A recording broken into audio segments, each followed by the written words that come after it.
नमस्कार. मी प्रल्हाद कचरे. तुम्ही पाहत आहात विधी साक्षरता. आज आपण हिंदू वारसा कायदा 1956 व मुलींचे वारसाचे हक्क या विषयावर चर्चा करणार आहोत. या विषयावर चर्चा करण्याचं कारण अलीकडंच 11 ऑगस्ट 2020 रोजी सर्वोच्च न्यायालयाचा 3 न्यायमूर्तीच्या खंडपीठानं एक ऐतिहासिक निर्णय दिला आणि या देशातील महिला, मुली यांना जो संपत्तीतला हक्क होता, वडिलांच्या संपत्तीतला हक्क होता, तो मुलीला समान वाटा असेल या संदर्भात कायद्याच्या बाबतीत, समजण्याच्या बाबतीत जो गोंधळ होता तो नाहीसा केला. आणि हा जो निर्णय आहे तो अत्यंत लँडमार्क डिसिजन म्हणून मानला जातो. म्हणून तुम्ही पहा, त्या दिवशी दुसऱ्या दिवशी 12 ऑगस्टला झळकलेल्या बातम्या, वडिलांच्या संपत्तीत मुलीला समान वाटा, सर्वोच्च न्यायालयाचा ऐतिहासिक निर्णय. देशात मुलींनाही संपत्तीत समान हक्क, सर्वोच्च न्यायालयाचा महत्त्वाचा निर्णय. वडिलांच्या संपत्तीत मुलाप्रमाणे मुलीचा समान वाटा, हिंदू वारसा दुरुस्ती कायदा. Daughters have equal birth right to inherit property, supreme court. Hindu daughter has equal right in property, says supreme court. अशा बातम्या झळकल्या आणि गेला 1 महिना सतत यावरती चर्चा चालू आहे. याचं कारण असं आहे की 1956ला जो वारसा हक्काचा कायदा या देशामध्ये झाला, या कायद्यामध्ये मुलाला वडिलांच्या संपत्तीमध्ये किंवा त्यांची जी ॲन्सेस्ट्रल प्रॉपर्टी आपण म्हणतो, त्याला वारसा हक्कानं आलेली प्रॉपर्टी,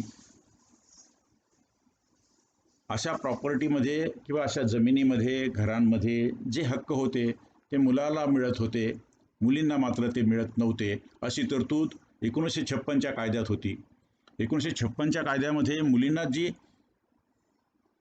वारसा मिळत होता तो वडिलांच्या हिस्स्यामध्ये सर्वांना मिळून, म्हणजे मुलाला कोपार्सनरी म्हणून मिळणारा हक्कही मिळत होता, शिवाय या मुलीबरोबर वडिलांच्या हिस्स्यातला हक्क देखील मिळत होता. आणि या ठिकाणी एक असमानता किंवा एक विषमता होती.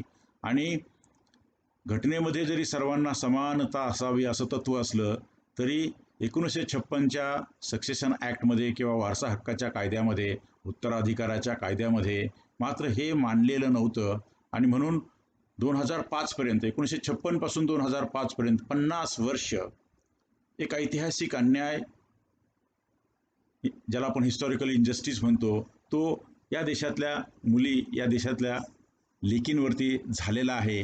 हे सुप्रीम कोर्टानं देखील मान्य केलं. आणि सुप्रीम कोर्टाने त्यांच्या जजमेंटमध्ये असं म्हटलेलं आहे की जी प्रोव्हिजन आहे सेक्शन 6 म्हणून, त्या सेक्शन 6 त्या प्रोव्हिजनला त्यांनी असं म्हटलेलं आहे की ही जी प्रोव्हिजन आहे इट इज डिस्क्रिमिनेटरी. पहिल्यांदा ती लिंगभेद करणारी आहे.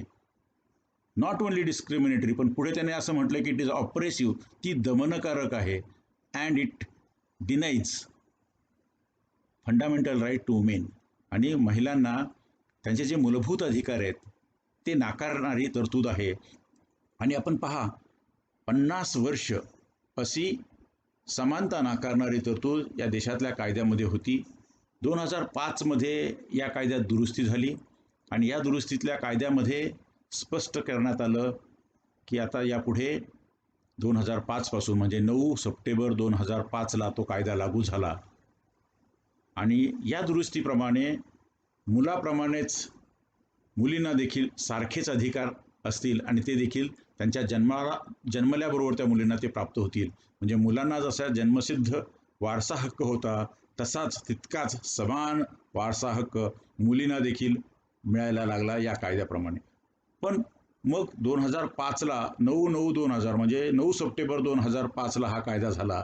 मग आज आपण याची चर्चा का करतो 15 वर्षानंतर, आणि सुप्रीम कोर्टाचा निर्णय आज आला, म्हणजे याचं काय सिग्निफिकन्स आहे, हाच तर खरा आजच्या आपल्या चर्चेचा विषय आहे.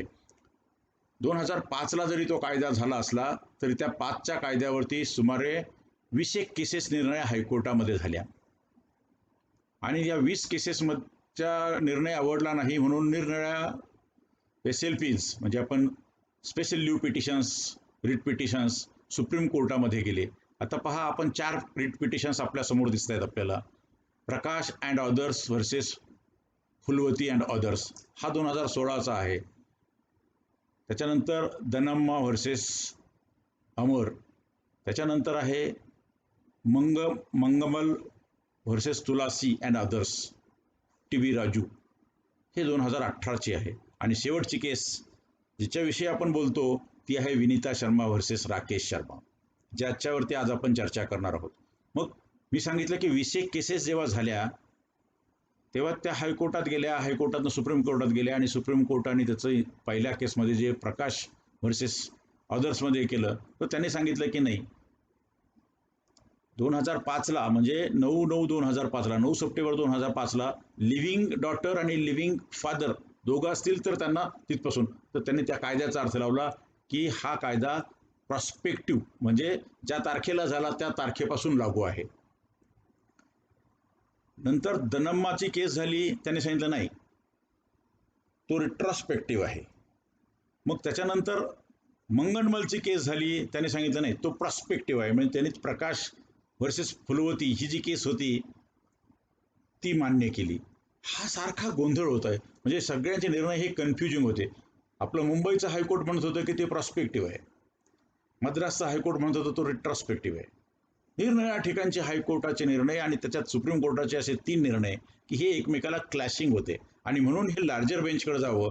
बहुतेक हे प्रत्येक 2-2 जजेसनी दिलेले निर्णय होते, आणि म्हणून लार्जर बेंचकडे ही केस गेली, आणि लार्जर बेंचने याचा निर्णय 11 ऑगस्ट 2020ला दिला, आणि त्यामध्ये सर्व बाबी अत्यंत स्पष्ट केल्या.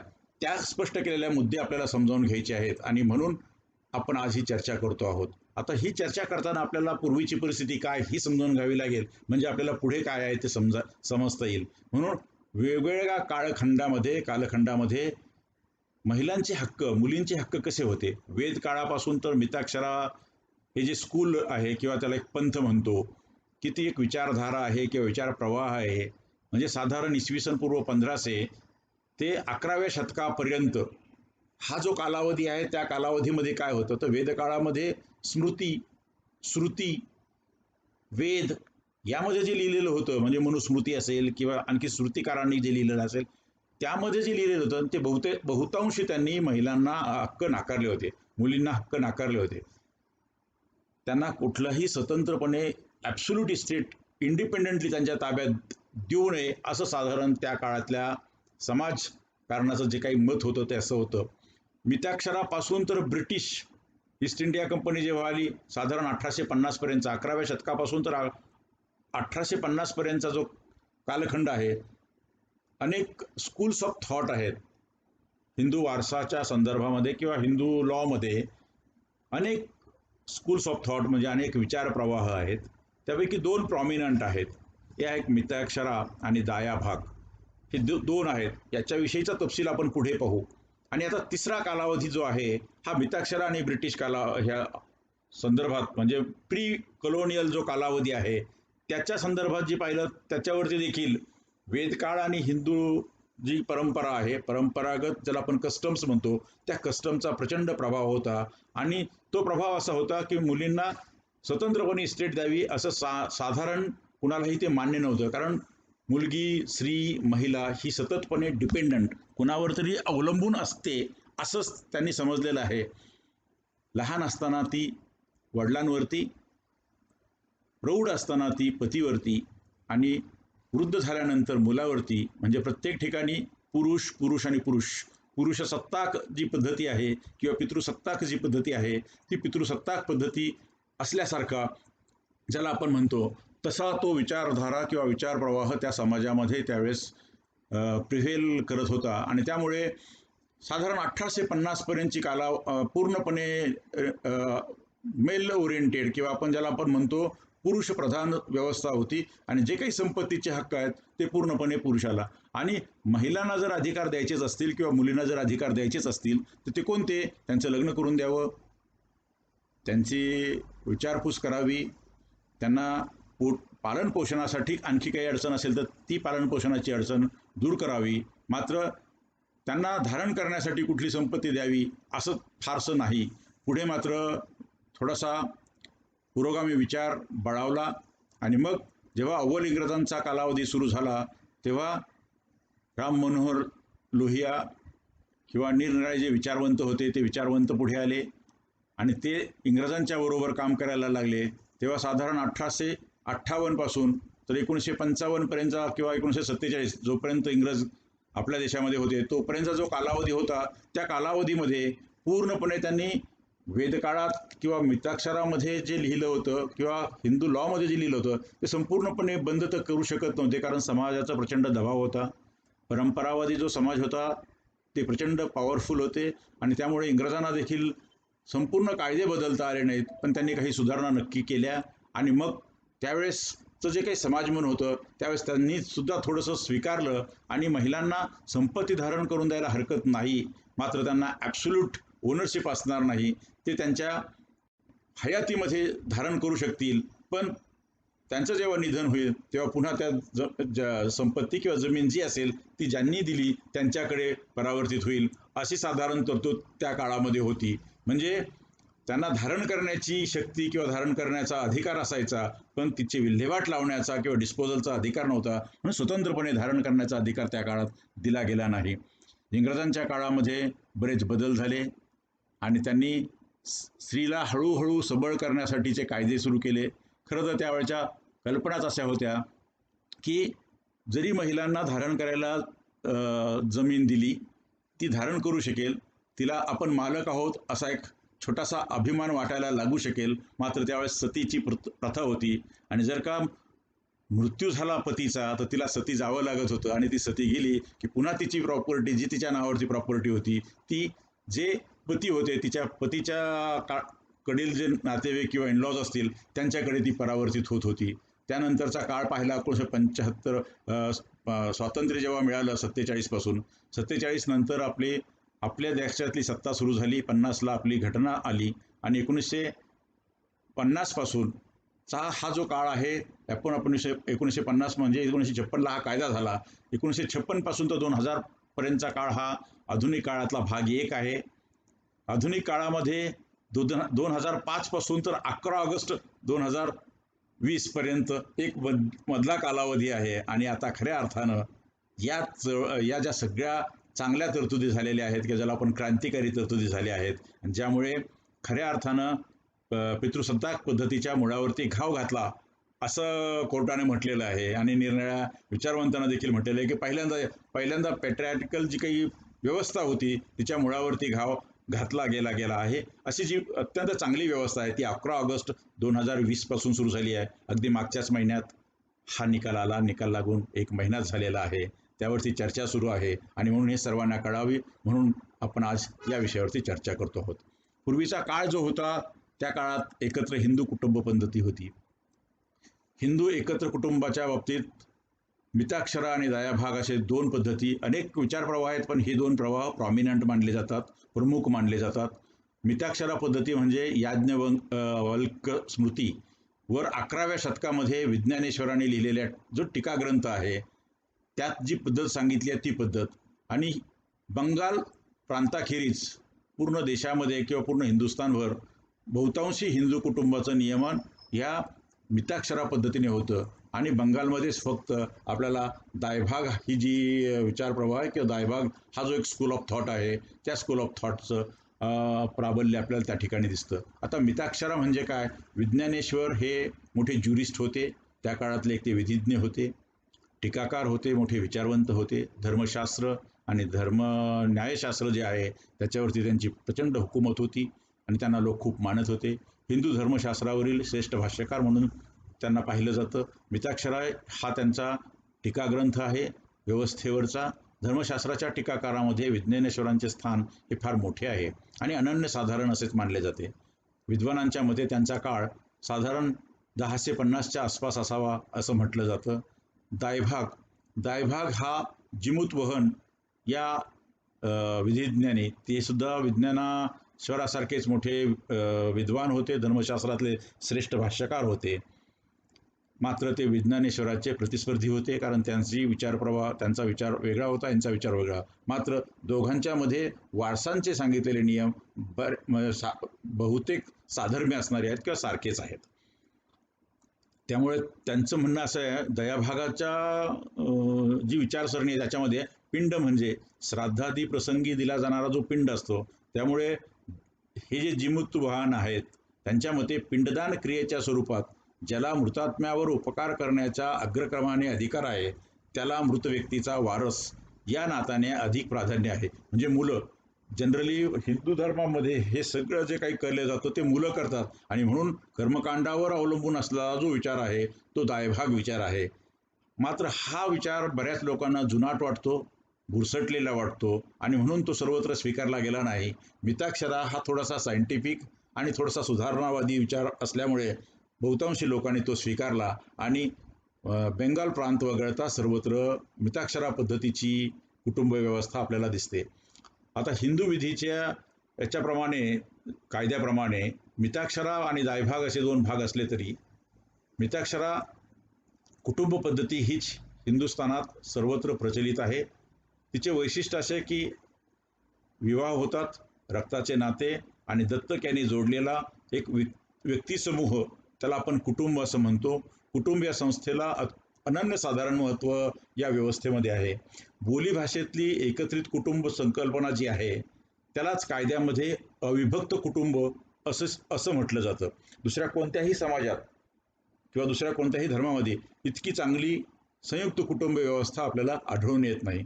प्राचीन काळी शेती हा सर्वांचा उपजीविकेचा स्रोत असायचा किंवा व्यवसाय असायचा, म्हणून अविभक्त कुटुंब पद्धती फार हिताची समजली गेली. त्यात श्रमविभागणी ही आपोआप होत होती.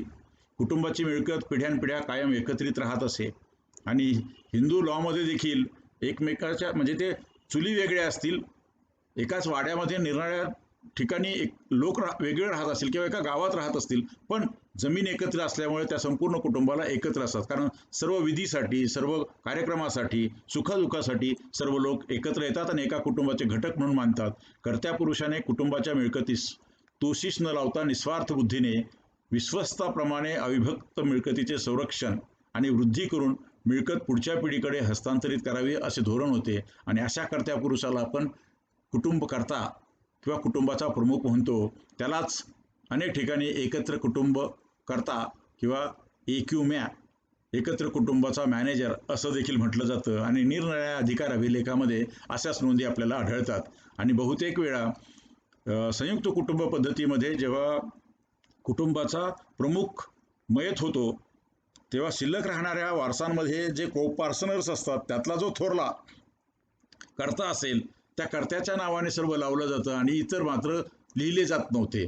आणि मग त्या मिळकतीमध्ये त्याला जी विश्वस्ताची भूमिका बजवायला पाहिजे तिथे जर विश्वस्ताची भूमिका बजावली गेली नाही तर मात्र त्या कुटुंबामध्ये अनेक कलह होतात असं आपल्याला अधिकार अभिलेखाच्या बाबतीत असणारे जे काही विवाद समोर येतात त्या विवादावरून दिसून येतं. आता मिळकतीमधील अविभक्त हिस्सा हा वारसा हक्काने हस्तांतरास उपलब्ध नसे पूर्वीच्या याच्यामध्ये मिताक्षरा पद्धतीमध्ये. का तर ती अविभक्त कुटुंबाची कल्पना आहे की ते दिसताना ही प्रॉपर्टी आहे, सर्वांना हक्क आहेत, पण ती अविभक्त हक्क आहेत. जोपर्यंत त्याचं वाटप होत नाही तोपर्यंत ते प्रत्येकाच्या नावावरती होत नसायचे आणि म्हणूनच त्याला हिंदू जॉईंट फॅमिली असं साधारण म्हणतात. कर्त्या माणसाच्या मृत्यूनंतर त्याचा हिस्सा कुटुंबातील दुसऱ्या सहघटकाकडे, सहघटक हा शब्द जे आहे त्याला सहदायक असं देखील म्हटलं जातं. त्याला इंग्रजीतून कोपार्सनर असं म्हटलेलं आहे. कोपार्सनर सहघटक म्हणजे संयुक्त मालकी असणारा घटक. आणि हिंदू लॉ प्रमाणे ही जी सहमालकी दिली आहे ती फक्त मेल लिनियल डिसेंडंट्सनाच दिलेली आहे. मेल लिनियन म्हणजे कोण? जो कुटुंबाचा प्रमुख असेल त्याच्या खाली 3 पिढ्या, म्हणजे समजा आजोबा असतील मग त्याचा मुलगा, मुलाचा मुलगा आणि त्या मुलाचा मुलाचा मुलगा, हे 4 आहेत. या 4 मध्येच आहे. याच्यापैकी जेव्हा एक कमी होईल तेव्हा त्याच्या खालच्याचा नंबर लागेल.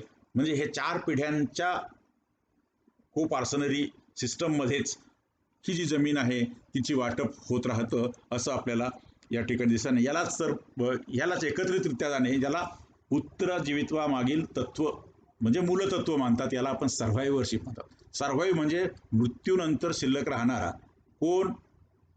कोपार्सनर म्हणजे संयुक्त घटक. म्हणजे आजोबा गेल्यानंतर वडील आहेत आणि वडिलांच्या खाली मुलं आहेत, त्याची मुलं आहेत आणि त्याच्या मुलाची मुलं असतील ते त्या 3 पिढ्या खालच्या असे जे असतात यात त्यांना सहघटक असं म्हणतात किंवा संयुक्त मालकी असणारे घटक म्हणतात. आणि जेव्हा हे वडील जातील तेव्हा मग त्यांच्या खालचा एक घटक पुढे येतो आणि असं सततपणे मूळ एक पिढी आणि त्याच्या खालच्या 3 पिढ्या, अशा 4 पिढ्यांच्या मध्ये ही कोपार्सनरी पुढे पुढे सरकत जाते असं आपल्याला दिसतं. जोपर्यंत कुटुंबाच्या मिळकतीची वाटणी होत नाही तोपर्यंत कुटुंबाची मिळकत एक अविभक्त ठेवणे व तिची मालकी संयुक्त असणे हे यामध्ये ग्राह्य धरलेलं आहे. व्यवस्थापन, संरक्षण, संवर्धन हे सर्व अधिकार कर्त्या माणसाकडे, कर्त्या व्यक्तीकडे असणे हे अविभक्त हिंदू कुटुंबाच्या संकल्पनेतलं बीजसूत्र आहे. आणि म्हणूनच आत्तापर्यंत हिंदुस्थानामध्ये जे जॉईंट फॅमिलीचं तत्व आहे ते सर्वत्र दिसून येतं आपल्याला. तेच उत्तरदायित्वाच्या कल्पनेचं आधारसूत्र आहे. मिताक्षरा कुटुंब पद्धतीमध्ये अविभक्त कुटुंब एक स्थिर संस्था आहे. मिळकत स्वयंसंपादित आणि स्वतंत्र असेल किंवा घटक व्यक्ती विभक्त झालेली असेल तर तिची मिळकत तिच्या मृत्यूनंतर तिच्या वारसाकडे हक्काने जाते. आता पहा, आता इथं 2 प्रकारचे शब्द वापरले गेलेत. एक मिळकत वारस वंश परंपरेने येते, त्याला आपण ॲन्सेस्ट्रल प्रॉपर्टी म्हणतो. आणि दुसरा आहे स्वयंसंपादित, त्याला आपण म्हणतो सेल्फ अर्न्ड, म्हणजे स्वकष्टार्जित. एखाद्या व्यक्तीने, म्हणजे त्याला 2 संपत्तीमध्ये हक्क आहेत. एक आहे वंश परंपरागत आलेल्या जमिनीच्या संदर्भात किंवा संपत्तीच्या संदर्भात, आणि दुसरा आहे स्वयंसंपादित. स्वयंसंपादित संपत्तीच्या बाबतीत आपल्या इच्छेप्रमाणे त्याचं डिस्पोजल करता येतं, ती कुणाला वाटून देता येते, ती कुणालाही विकता येते, ती गहाण टाकता येते. पण ॲन्सेस्ट्रल प्रॉपर्टी जी अविभक्त आहे तिच्या बाबतीत कुणालाही विकणं हे इतर सहघटकांच्या संमतीशिवाय आपला हिस्सा विकता येत नाही, किंवा वाटणी करून घेतल्याशिवाय तो मग विकता येणार नाही, गहाण टाकता येणार नाही किंवा वाटून देता येणार नाही. ही बंधनं त्याच्यावरती आपल्याला दिसून येतात. मिताक्षरा पद्धतीप्रमाणे वारसाच्या कायद्यामध्ये रक्तसंबंधाला अत्यंत प्राधान्य आहे. आणि त्यात पुन्हा मेल लिनियल असा शब्द वापरलेला आहे. मेल लिनियल म्हणजे एक्स हा जर प्रमुख असेल तर मग त्याच्या खाली वाय असेल, त्याच्या खाली ए असेल, बी असेल, सी असेल, डी असेल, ज्या पद्धती त्या रक्ताच्या लाईनमध्येच येणारे जे असतील त्याला आपण लिनियल डिसेंडंट्स असं म्हणतो. दायभाग पद्धतीमध्ये पिंडदानाच्या कल्पनेला महत्त्व आहे, मात्र सर्वत्र ही पद्धती फारशी लोकप्रिय नाही. या पंथाची विचारसरणी जरी तत्वतः भिन्न असली तरी एक गोष्ट निश्चित आहे की मिताक्षरा पद्धतीमध्ये जो मुख्य वारस आहे त्याच स्वरूपाचा वारसा पद्धती आपल्याला दायभागमध्ये, वारसाच्या संकल्पनेमध्ये दायभाग आणि मिताक्षरामध्ये फारसा फरक नाही. मात्र बाकीच्या बाबतीत पिंडदान वगैरे अशा ज्या गोष्टी आहेत यामध्ये मिताक्षरा आणि दायभागमध्ये भिन्नता आहे किंवा भेद आहे असं आपल्याला दिसतं. कर्त्या पुरुषाच्या मृत्यूनंतर त्याचा हिस्सा कुटुंबातील दुसऱ्या सहघटकाकडे उत्तरजीवित्वाने म्हणजे सर्व्हायव्हरशिपने जाणे ही उत्तरजीवित्वाची संकल्पना आहे. म्हणजे हिंदू लॉमध्ये उत्तरजीवित्वाची कल्पना आहे. म्हणजे जेव्हा घरातला मूळ पुरुष निधन होतं त्याच्यानंतर जे त्याचे लिनियल डिसिडंट्स आहेत, रक्ताच्या संबंधाने येणारे, त्यांना सर्व्हायव्हर म्हणतात आणि त्यांच्याकडं ती संपत्ती जाते. पूर्वी कायद्याने सहघातकाचा वर्ग फक्त 4 पिढ्यापुरताच मर्यादित होता. आपल्या हिंदू लॉमध्ये देखील तसाच आहे. कुटुंबाचा मुख्य पुरुष, त्याचा पुत्र, त्याचा नातू आणि पंतू यांनाच कुटुंबाचे हक्कदार घटक किंवा सहघटक किंवा को पार्सनर असं म्हणतात. तेव्हा याला को पार्सनर असा शब्द वापरलेला आहे आणि उत्तरजीवित्वाला आपण सर्व्हायव्हर असा शब्द वापरलेला आहे. आणि हे सर्व इथे मुलींचा कुठेही संबंध येताना दिसत नाही. मुलगी लहानाची मोठी होईल, तिच्यावरती खूप खर्च केला जाईल, तिला शिकवलं जाईल, तिचं छान लग्न करून दिलं जाईल, त्यानंतर ती येत जात राहील. मात्र जमिनीच्या संदर्भात तिला फारसा असणार नाही आणि तिला मिळून मिळणारा जो हिस्सा आहे तो 1956च्या कायद्यावर, आपण 56च्या कायद्यापर्यंत अजून आलो नाही, आपण प्री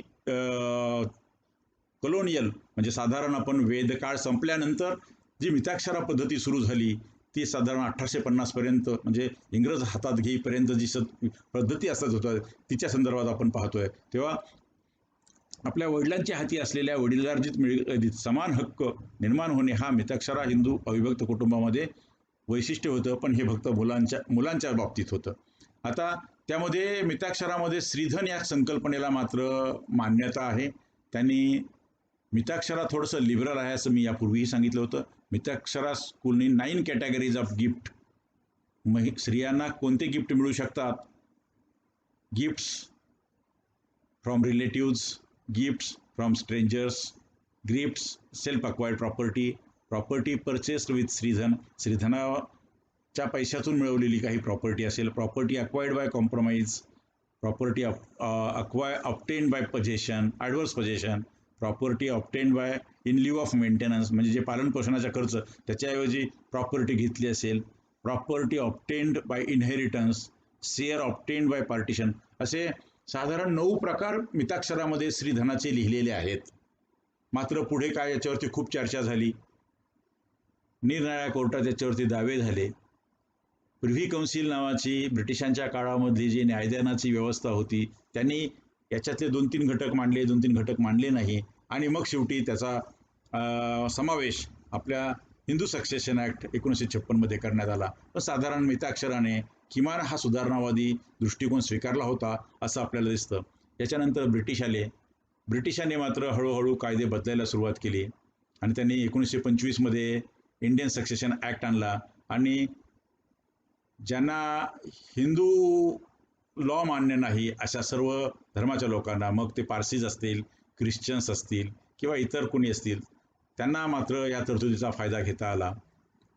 त्यावेळेस सतीचा जो व्यवस्था होती, ती सतीची चाल बंद करण्यासाठी 1829 मध्ये सतीबंदीचा कायदा करण्यात आला, गुलामांचा व्यापार बंद करण्यात आला, विधवांच्या पुनर्विवाहाचा कायदा करण्यात आला, Hindu women's rights to property act 1937, म्हणजे हा महिलांना संपत्तीमध्ये हक्क देण्याचा कायदा 1937 मध्ये ब्रिटिशांनी आणला.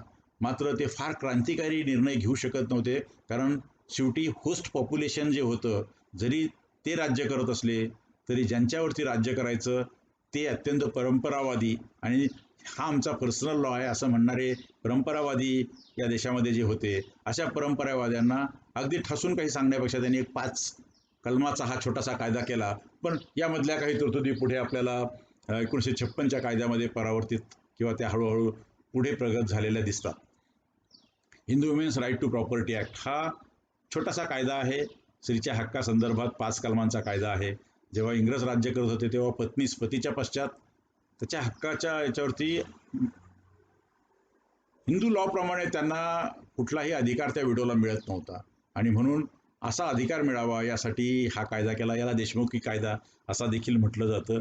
या कायद्याप्रमाणे अविभक्त हिंदू व्यक्ती मृत्यूपत्र न करता, ज्याला आपण इंटेस्टेट असं म्हणतो, करता मयत झाला असेल तर ती दायभाग पद्धतीची असेल किंवा इतर कोणत्याही पद्धतीचं अनुसरण करणाऱ्या व्यक्तीची असेल, तिला स्वतंत्र मालकीची मिळकत असेल किंवा तिच्या एक किंवा अनेक विधवा, पण त्यांना त्या मयत पुरुषाचा जो हिस्सा असेल त्या हिस्स्यामध्ये एक विधवा असेल तर एकीला, आणि एकापेक्षा जास्त विधवा असतील तर सर्वांना मिळून एक हिस्सा मिळण्याचा हा कायदा आहे.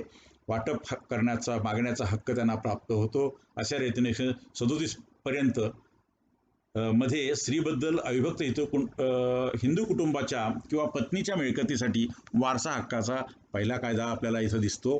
तत्पूर्वी हिंदू एकत्र कुटुंबाच्या सहघटकाच्या संयुक्त मालकीच्या मिळकतीबाबत स्त्रीला पोटगीशिवाय किंवा पालन पोषणासाठी दिलेला खर्च आणि लग्नासाठी केलेला खर्च यापेक्षा कोणताही अधिकार वडिलांच्या संपत्तीमध्ये मुलीला मिळत नव्हता असं आपल्याला दिसतं आहे. आता आपल्या देशामध्ये जे इनहेरिटन्सचे किंवा वारसाचे कायदे आहेत ते नेमके कोणते आहेत हे आपण समजून घेतले पाहिजे. एक आहे हिंदू उत्तराधिकाराचा कायदा, जो 1956ला झाला. हिंदू सक्सेशन ॲक्ट 1956 असं म्हणतो. तो हिंदूंना, सिखांना, बुद्धिस्टांना आणि जैनांना, म्हणजे या 4 धर्माच्या लोकांना आपल्याला तो लागू असल्याचा दिसतो. हे समाज घटक जे आहेत यांना लागू आहे. ख्रिश्चनांसाठी भारतीय उत्तराधिकार अधिनियम म्हणजे इंडियन सक्सेशन ॲक्ट 1925, त्याच्यातले 31 ते 49 ही जी कलमं आहेत ती कलमं त्यांना लागू आहेत.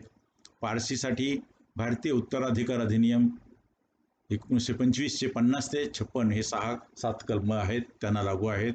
आणि मुस्लिमांना मुस्लिमांचा वैयक्तिक लॉ किंवा त्यांचा मुस्लिम पर्सनल लॉ लागू आहे. आणि या पद्धतीने या देशातील महिलांचं जे काही उत्तराधिकाराचं नियमन होतं या कायद्यांखाली नियमन केलं जातं. आणि आज आपण फक्त हिंदू उत्तराधिकार कायदा 1956 जो आहे त्या कायद्यांतर्गत महिलांचे किंवा विशेषतः मुलींचे वडिलांच्या संपत्तीमध्ये नेमके काय अधिकार आहेत किंवा काय हक्क आहेत ते आपण आज समजून घेतो आहोत.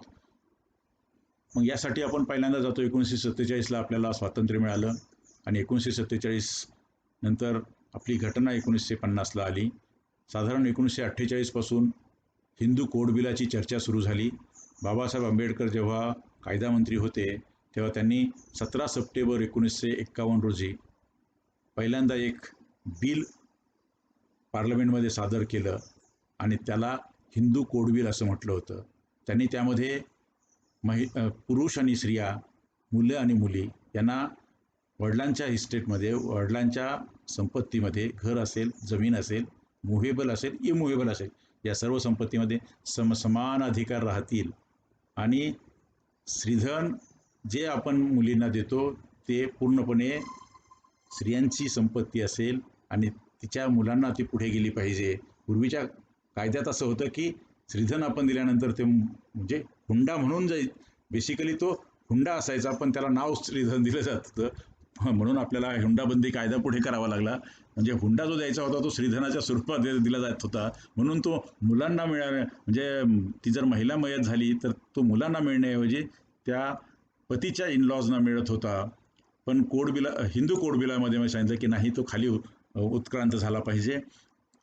Woman stridhan solely belongs to her, आणि त्याच्यावरती पूर्ण तुम्हाला आता हिंदू सक्सेशन ॲक्टमध्ये हे 14 सेक्शनमध्ये ही खऱ्या अर्थानं त्याची तरतूद आपल्याला दिसते आहे. Women do not hold limited rights. यापूर्वीच्या संपूर्ण हिंदू लॉमध्ये आपण जो अभ्यासला आता वेदकाळापासूनचा, स्त्रीला एक तर द्यायचीच नाही अधिकार अशी एक भूमिका होती, आणि दिले तर अत्यंत लिमिटेड स्वरूपाचे अधिकार दिलेत.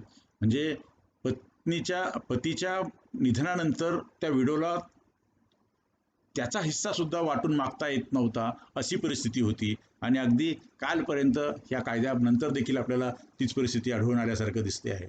शेवटी कोड बिलामध्ये त्यांनी मात्र लिहिलं की she is the owner and not just caretaker of the estate. ती केअरटेकर नाही.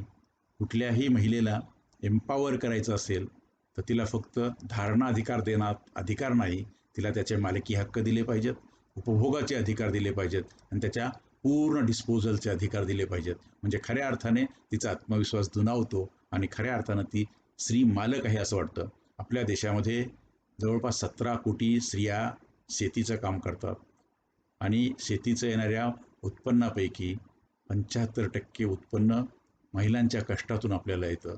परंतु एका सर्व्हेनुसार असं दिसून येतं की केवळ या 17 कोटी काम करणाऱ्या महिलांपैकी 16% महिलांच्या नावावरती जमीन आहे आणि बाकीच्यांच्या नावावरती नाही, किंवा बाकीच्यांना माहीत पण नाही की आपली जमीन काय आहे, आपली संपत्ती काय आहे, आपला अधिकार काय आहे, आपला हक्क काय.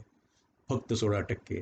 ही फक्त भारत देशातील अवस्था आहे असं नाही, जगभरातल्या इतर देशामध्ये देखील ही महिलांच्या बाबतीत अशीच हेळसांड आपल्याला होताना दिसते. मालकी आणि धारणा आणि एकूणच संपत्तीच्या हक्कांबाबत प्रत्येक देशामध्ये अशीच परिस्थिती आहे. हळूहळू प्रत्येक देशामध्ये आता सुधारणांचं वारं वाहतं आहे आणि LPG नंतर हळूहळू जसजसं समानतेचं वातावरण सुरू झालं, आता तर हल्लीकडं दिसेल तुम्हाला अनेक ठिकाणी पुरुष स्वतःच्या नावावर संपत्ती ठेवण्यापेक्षा महिलेच्या नावावर, पत्नीच्या नावावर ठेवतात. म्हणजे अत्यंत दिलदारपणे ठेवतात, नाही असं नाही आहे, पण अजूनही खेड्यापाड्यांमध्ये परिस्थिती फारशी चांगली नाही.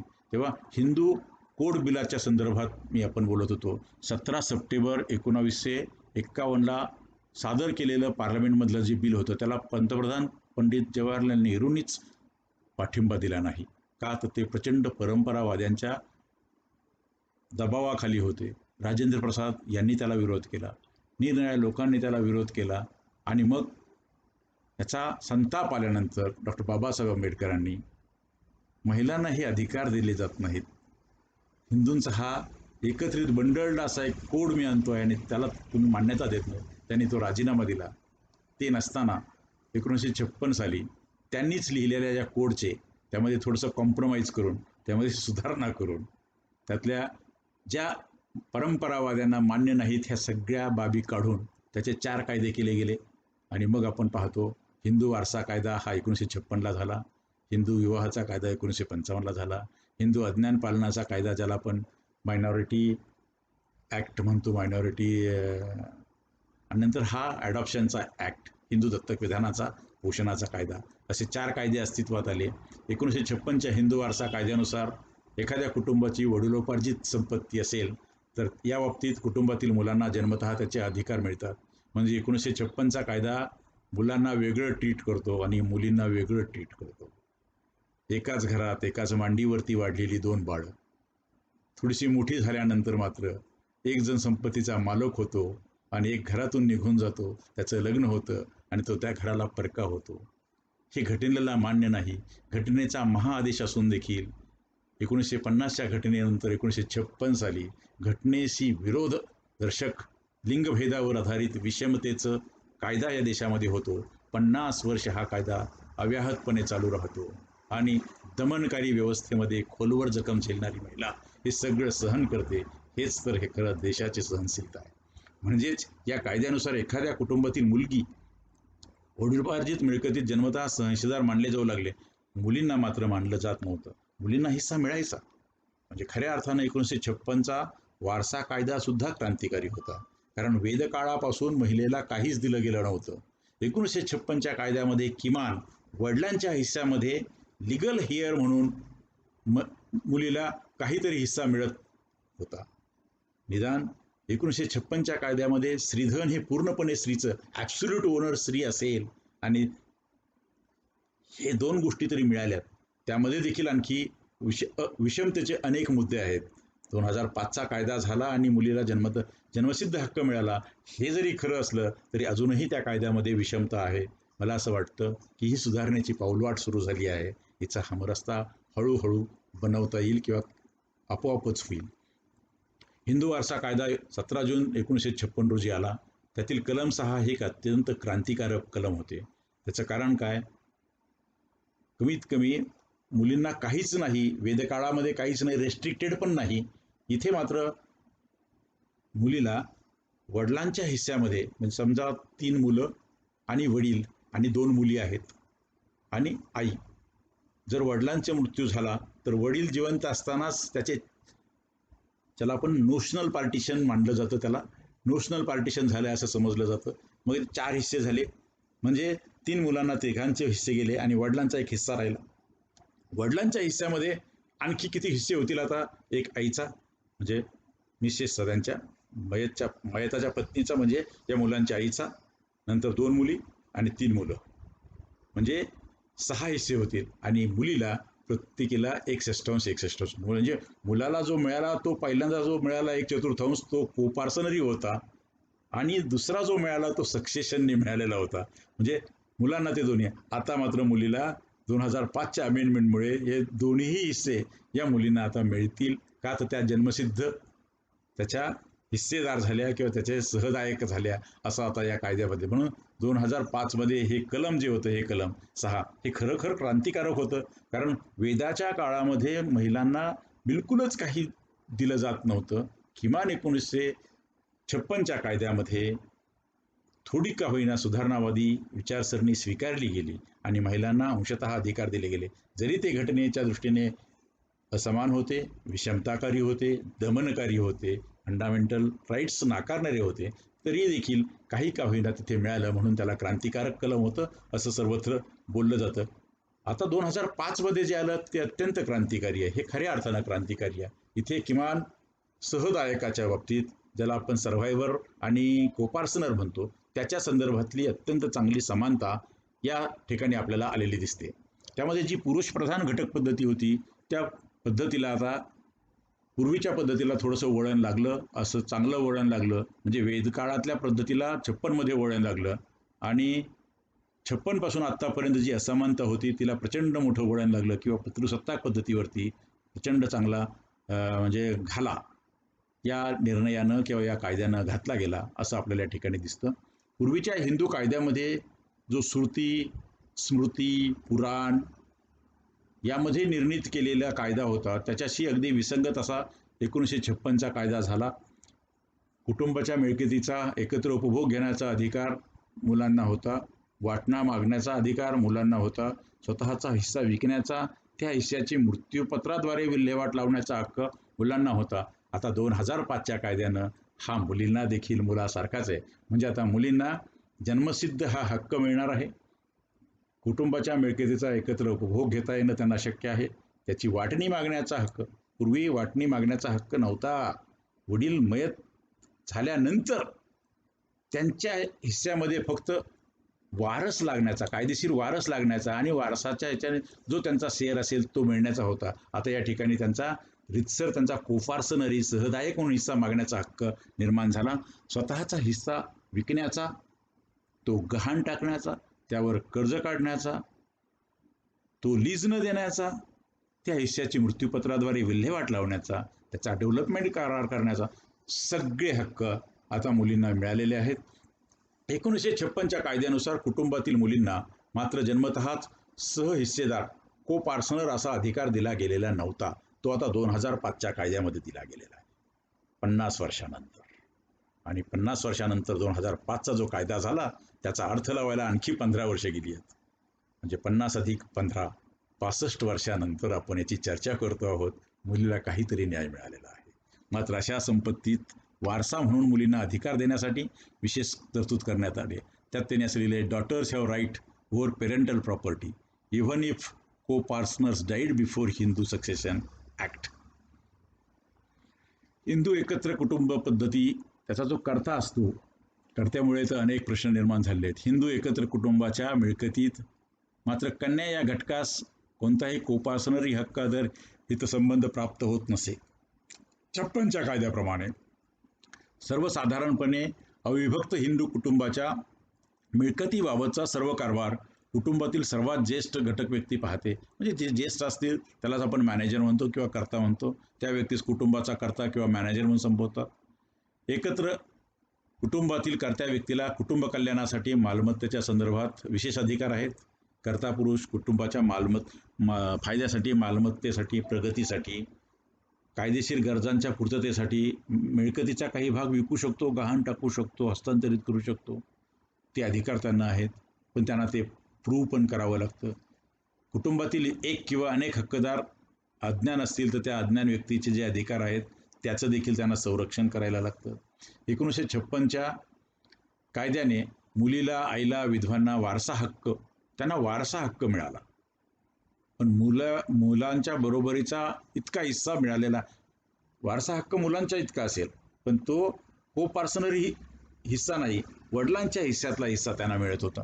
कायद्याने मुलगा व मुलगी प्रत्येकास समान हक्क व विधवा पत्नीस एक किंवा अनेक विधवा असतील तर त्या सर्वांना मिळून एक असा हिस्सा त्या वारसा हक्कानं मिळतो.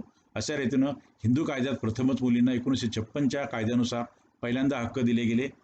1956 पूर्वी मात्र ते अत्यंत रेस्ट्रिक्टेड होते किंवा नव्हते अशी परिस्थिती आपल्याला दिसून येते. अर्थात हे जे हक्क मिळाले ते हिंदू वारसा कायदा कलम 8 प्रमाणे वारसांना मिळालेत. म्हणजे हे जे आपण पाहतो वडिलांच्या हिस्स्यातलं हे सगळं 8 प्रमाणे आहे.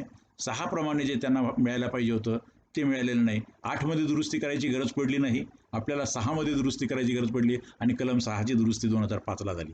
हे हक्क शास्त्राने ठरवून दिलेले. त्याचं कारण आहे की हिंदू वारसा कायद्यावरती पूर्ण हिंदू शास्त्र जे आहे किंवा हिंदू न्यायशास्त्र जे आहे किंवा ती परंपरावादी जे आहेत त्यांचा पगडा होता.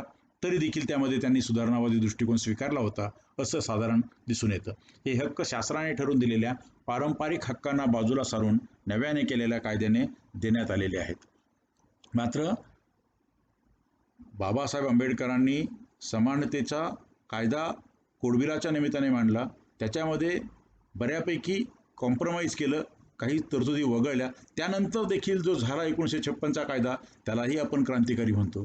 पण जर बाबासाहेबांना लिबर्टी दिली असती आणि जे कोडबिल त्यांनी टाकलं होतं ते जर आलं असतं तर आज आपल्याला विषमतेचं वातावरण दिसलंच नसतं. 50 वर्षापूर्वी सुरुवातीपासूनच जर समानतेचं वातावरण असतं तर कदाचित या देशाचं चित्र खरोखर वेगळं दिसलं असतं असं वाटतं. हिंदू वारसा कायदा 1956मध्ये कलम 14 प्रमाणे स्त्रीला जी मिळकत किंवा धन प्राप्त झाले असेल किंवा एखाद्या मिळकतीवर तिचा ताबा असेल तर त्या मिळकतीचा पूर्ण उपभोग घेण्याचा, त्याची विल्हेवाट लावण्याचा पूर्ण मालकी हक्क महिलेकडे या कायद्यानं दिला. कलम 14मुळे पूर्वी स्त्रीला असलेला मर्यादित हक्क नष्ट होऊन स्त्रीला पूर्णपणे स्वमालकी प्राप्त झाली. पण ती वडिलांकडून जे श्रीधन म्हणून मिळालेली प्रॉपर्टी असेल, भावांकडून, रिलेटिव्हजकडून, काकांकडून, मामांकडून मिळाली त्या संपत्तीच्या बाबतीत पूर्वी अस्तित्वात असलेले परंपरागत नियम बाजूला सारून नव्यानं हिंदू वारसा कायदा कलम 8मध्ये हिंदूंचा वारसा अग्रक्रम सांगितला. त्यात मुलींचा उल्लेख केला. आता त्या कलमांमध्ये आणखी बदल झाला आणि जिथे जिथे ही लिहिलेलं होतं, ही ऑर सी असा शब्द वापरला गेला. पहिल्यांदा जेंडर जस्टिस ज्याला आपण म्हणतो तो आता 2005च्या कायद्याने आपल्याला दिसून येतो. तसेच काही परिस्थितीमध्ये म्हणजे व्याधी, वैगुण्य किंवा घटक व्यक्ती खुनी असेल किंवा धर्मांतरित असेल तर त्यांना वारसा प्राप्त होत नाही असे काही अपवाद यामध्ये दिसतात. कलम 22 मध्ये संपत्ती संपादन करण्याचं स्वप्राथम्य किंवा क्रमाच्या अधिकाराचे वर्णन दिलेले आहे. अनुसूचीच्या वर्गात अनुसूचीमध्ये वारसाचे वर्ग दिलेत, वर्ग 1, वर्ग 2 आणि कॉग्नेट, आणि त्यांना हे हक्क प्राप्त होतात. कलम 15 प्रमाणे स्त्रीचे वारस दिलेले आहेत. अशा रीतीने इथे मात्र आता हे जे रेड इंकमध्ये दिसतंय आहे, या ठिकाणी अजूनही असमानता किंवा विषमता राहून गेलेली आहे आणि कालाच्या ओघामध्ये ही विषमता दूर करावी लागेल आणि तरच तो पूर्ण न्याय होईल. आज मात्र हिस्टॉरिकल जस्टिसमध्ये लिमिटेड का होईना न्याय झाला आहे असं आपल्याला म्हणायला हरकत नाही. म्हणजे या ठिकाणी असं आहे की स्त्रीधन मिळालं किंवा कोणतंही धन मिळालं तर असं ते परत स्त्रीच्या मृत्यूनंतर त्याचं काय, तर ते जो क्रम आहे तो पतीकडच्या, जर श्रीधन जर माहेरहून आलं तर माहेरच्या लोकांकडे ते गेलं पाहिजे असं महिलेला वाटेल. इथे मात्र तसं नाही, ते पतीच्या इनलॉजकडे जातं या ठिकाणी, आणि याच्या संदर्भात अनेकांचे आक्षेप आहेत असं दिसून येतं. आता 1956चा जो हिंदू वारसा कायदा झाला, तर वारसाचा विषय जो आहे समवर्ती सूचीतला आहे, कंकरंट लिस्टमधला आहे. म्हणजे केंद्र कायदा करतं आणि जर राज्याला त्यामध्ये काही दुरुस्त्या कराव्या वाटल्यात तर कायद्याशी विसंगत असणार नाहीत अशा दुरुस्त्या राज्यांना देखील करता येतात. म्हणून 5 राज्य पुढे आले. Joint Hindu family system abolition act, केरळामध्ये नपुद्रीपादांचा एक कल्ट आहे आणि त्यामुळे तिथे त्यांचे स्वतःचे नियम चालतात. त्यांची फॅमिली सिस्टम होती, तर त्यांची जी जॉईंट फॅमिली सिस्टीम होती त्यात त्यांनी अमेंडमेंट केली आणि मुलांना आणि मुलींना सारखे हक्क त्या ठिकाणी प्रदान केले. 1986 मध्ये आंध्र प्रदेशने तशी अमेंडमेंट केली, Hindu succession Andhra Pradesh amendment act 1986 झाला. तामिळनाडूने 1989 मध्ये केली, Hindu succession Tamil Nadu amendment act 1989 झाला. हिंदू सक्सेशन कर्नाटका अमेंडमेंट झाली 1994ला आणि हिंदू सक्सेशन महाराष्ट्र अमेंडमेंट झाली 1994ला. म्हणून महाराष्ट्राचा विचार करताना महाराष्ट्रामध्ये मुलांना आणि मुलींना सारखे हक्क दिले वारसाचे असं आपण 1994 पासून म्हणतो, पण हे हाफ ट्रूथ आहे. त्याचं कारण ह्या सगळ्याच कायद्यांमध्ये हा कायदा आल्यापासून, म्हणजे आधी लग्न होऊन गेलेल्या मुलींना काहीच नाही, हा कायदा आल्यापासून पुढच्या काळाविषयी बोललं गेलं आणि म्हणून त्यामध्ये फारसं नाही. पण ह्या 5 कायद्यांनी एक काम केलं की केंद्राला सुधारणावादी दृष्टिकोन भाग पाडला. या 5 राज्यात आहे तर मग पूर्ण देशभर का नको असा विचार आला. मग केंद्राच्या नेतृत्वानं देखील त्याच्यावरती विचार सुरू केला आणि मग हळूहळू असा कायदा येण्याचं स्वीकारलं गेलं. आणि यात सगळ्यात महत्त्वाचं आहे की या कमीत कमी 5 राज्यांनी हे मान्य केलं की या देशातल्या घटनेचा जो महाआदेश आहे की सर्वांना समानता आहे, ती 1956च्या कायद्यामध्ये ती समानता नाही, तिथे विषमता आहे. मुलाला वेगळी वागणूक आणि मुलीला वेगळी वागणूक. पण हे करताना त्यांनी आणखी एक विषमता निर्माण केली, लग्न होऊन गेलेल्या मुलींना एक वागणूक आणि लग्न न झालेल्या मुलींना एक वागणूक. तेव्हा नव्या विषमतेचा एक वर्ग या कायद्यांच्या निमित्ताने झाला होता. हा सुधारणावादी होता, म्हणून मी त्याला सांगितलं की हे हाफ ट्रूथ आहे. मग 1994चा हा कायदा आपल्यासमोर घ्या. महाराष्ट्राचा 40वा अधिनियम, हिंदू उत्तराधिकार अधिनियम महाराष्ट्र राज्याला लागू करताना त्यामध्ये आणखी सुधारणा करण्यासाठी. त्याच्यामध्ये जे ऑब्जेक्ट लिहिलं होतं ते मी फक्त वाचतो. ज्या अर्थी भारताच्या संविधानाने कायद्यापुढे समानता हा एक मूलभूत अधिकार उद्घोषित केला आहे आणि ज्या अर्थी केवळ स्त्रीत्वाच्या कारणावरून सहदायकी मालकीतून म्हणजे कोपार्सनरी मालकीतून कन्येला वगळणे हे सांविधानिक महाआदेशाविरुद्ध आहे आणि ज्या अर्थी अशा प्रकारे कन्येला वगळण्यात आल्याने सामाजिकदृष्ट्या घातक हुंडा पद्धती, तिच्या अनुषंगाने येणाऱ्या सामाजिक अनिश्चिततासह निर्माण झालेली असमानतेच्या संदर्भात आहे आणि ज्या अर्थी हिंदू समाजातील स्त्रियांची स्थिती सुधारण्यासाठी अशा ठाम उपाययोजना करून हुंड्याच्या या अपायकारक पद्धतीचे निर्मूलन करणे आवश्यक आहे आणि त्या अर्थी हा अधिनियम करण्यात येत आहे. हे धोरण जाहीर केलं शासनानं आणि तो अधिनियम झाला. मात्र 1994च्या महाराष्ट्र विधानमंडळाने जी दुरुस्ती मंजूर केली त्यानुसार 1995 पासून मुलींना सहमालक होतील असे ठरवण्यात आले, म्हणजे कोपार्सनर होतील असं ठरवण्यात आलं. पहा, महाराष्ट्राने हा निर्णय 94लाच घेतला होता. केरळने 1985लाच तो घेतला होता. यात एक बंधन होते, ते असे की ज्या मुलींचे लग्न हा कायदा होण्यापूर्वी झालेला होता किंवा आहे, तिथे हा कायदा होण्याच्या पूर्वी एकत्र कुटुंबाच्या मिळकटीचे जर वाटप झाले असेल, तिथे मात्र मुली सहमालक किंवा कोपार्सनर होणार नव्हत्या. म्हणजे लग्न झालेल्या मुली होणार नाहीत असं त्याच्यात लिहिलेलं होतं. शिवाय एकापेक्षा जास्त राज्यात ज्याची जमीन आहे त्यांना या कायद्याचा काय उपयोग आहे? म्हणजे ज्याची जमीन महाराष्ट्रामध्ये आहे आणि पूर्वी गुजरात आणि महाराष्ट्राचा भाग एकत्र होता, गुजरातमध्ये पण आहे. ज्याची जमीन महाराष्ट्रात पण आहे आणि मध्य प्रदेश पण आहे, त्याला या कायद्याचा काय उपयोग आहे? म्हणजे तिथली संपत्ती मध्य प्रदेशामध्ये जर का इंदोरला जमीन असेल तर त्या जमिनीतला हिस्सा त्याला मिळणार नाही आहे. भोपाळला जमीन असेल तर त्याची हिस्सा मिळणार नाही आहे. ही त्रुटी महत्त्वाची होती व घटनेने दिलेल्या समतेच्या तत्वाच्या विरुद्ध देखील होतं. म्हणून या दुरुस्तीचा मागोवा घेऊन केंद्रीय संसदेनं 2005 मध्ये हिंदू वारसा कायदा 1956ला एक मोठी दुरुस्ती केली आणि याच दुरुस्तीविषयी चर्चा करीत आज आपण करणार आहोत. ही पार्श्वभूमी एकदा आपण समजून घेतली की मग चर्चा अधिक सुकर होईल. तर या सुधारणा अधिनियमामुळे काय बदल झाले 2005च्या 94च्या सुधारणा अधिनियमामुळे काय बदल झाले हे पहिल्यांदा पाहू. मग 2005च्या अधिनियमामुळे ऑलमोस्ट असेच बदल झालेले आपल्याला दिसतील. 1994च्या महाराष्ट्र राज्यातील हिंदू वारसा कायद्यात व नंतर केंद्र शासनाने 2005 मध्ये या कायद्यात मुलांच्या बरोबरीने हक्क देण्यासंदर्भातली दुरुस्ती केली. त्याप्रमाणे हिंदू वारसा कायदा 2005 अंमलात आल्यावर व तेव्हापासून मिताक्षरा पद्धतीने शासित असलेल्या हिंदू अविभक्त कुटुंबात कन्या ही एक घटक झाली. म्हणजे मुलाच्या बरोबरीनं मुलीला हक्क प्राप्त झाला. म्हणजे मुलांना जो जन्मसिद्ध हक्क वडिलांच्या संपत्तीमध्ये होता किंवा ॲन्सेस्ट्रल प्रॉपर्टीमध्ये होता, तसाच जन्मसिद्ध हक्क आता मुलींना निर्माण झाला. कधीपासून? 2005 कायदा अंमलात आल्यापासून. 2005चा कायदा कधी अंमलात आला? 9 सप्टेंबर 2005. जन्माद्वारे पुत्रांना ज्या रीतीने हक्क असतात त्याच रीतीने मुलीस जन्मतः कुटुंबाचा घटक म्हणून हक्क असेल. म्हणजे घटक म्हणजे कोपार्सनर, म्हणजे संयुक्त मालक. मुलगी ही जणू मुलगाच आहे असे गृहीत धरून मुलास जे हक्क मिळाले असते ते सर्व हक्क तिला मालमत्तेमध्ये एक घटक म्हणून असतील. मात्र हे हक्क निरंकुश नाहीत. जेव्हा हक्क येतात तेव्हा जबाबदाऱ्या येतात. पुत्र म्हणून उक्त घटकाच्या मालमत्तेसोबत ज्या जबाबदाऱ्या असतील त्या जबाबदाऱ्यास ती अधीन असेल. म्हणजे मुलीला हक्क मिळालेत तसेच संयुक्त कुटुंबात जबाबदारी देखील तिला उचलावी लागते असं या ठिकाणी दिसतं. व हिंदू मिताक्षरा पद्धतीचा कोणताही संदर्भ हा घटक कन्येच्या संदर्भात असल्याचे समजण्यात येईल. आता या कायद्याचं जे बिल आहे, 2005च्या कायद्याचं जे बिल सादर झालं राज्यसभेत, लोकसभेत किंवा पार्लमेंटमध्ये, ते 20 सप्टेंबर 2004 रोजी सादर झालं. म्हणून त्यांनी 2004ला पहिल्यांदा या देशातल्या हिंदू कुटुंबातल्या बऱ्याच लोकांना असं कळलं की आता मुलींना हिस्सा द्यावा लागणार आहे, म्हणून लोकांनी वाटपं सुरू केले. पण 2005ला कायद्याला खऱ्या अर्थानं स्वरूप मिळालं आणि 9 सप्टेंबर 2005ला लागू झाला.